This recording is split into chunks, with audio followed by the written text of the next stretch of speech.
morning, my friends, and welcome to Daily Dose of Inspiration. For many people, this pandemic and the last month or two has been a time for reflection and a time for introspection and maybe a time of inspiration, spiritual inspiration. And of course, the question is, how do we sustain this as we go back, as we phase back into some kind of normalcy? Different societies, different communities are starting to slowly, step by step, get back into a regular schedule, regular lifestyle.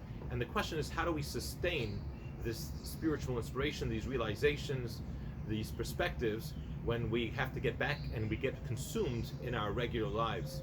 And I think, ironically, the answer can be found in one of the interesting activities and one of the interesting habits that we saw and witnessed during this pandemic, and that is the hoarding. A lot of people were hoarding things. They were worried and concerned that things would run out. They were hoarding supplies. And I think there's hoarding physical supplies, and there's also a spiritual hoarding. That sometimes you have to hoard spiritually so that you have enough spiritual energy to last you during a dry spell. In ancient times, this was the concept of the sabbatical year. Once in 7 years, we read about it in this week's Torah portion, they would desist, they would step away from the material world, restock and hoard spiritual energy and inspiration, and this gave them the energy to last for the years to come.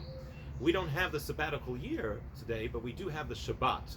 Once in 7 days, we do have a day in which we try to step away and stop everything we're doing. We shut down the cell phones, we shut down the computer, we shut down the emails, our Twitter accounts, whatever it may be, and we step away from everything, all mundane activities, to hoard and to spiritual inspiration to last us for the week. And I think that if there's anything that we can take away from this pandemic, is the need for us to really take Shabbat a little bit more seriously. Step away from our mundane activities, otherwise we become consumed and it never ends. It's 24/7. Let's take 24/7 and change it into 24/6 as we phase back into our regular lives. Thank you. Have a wonderful day.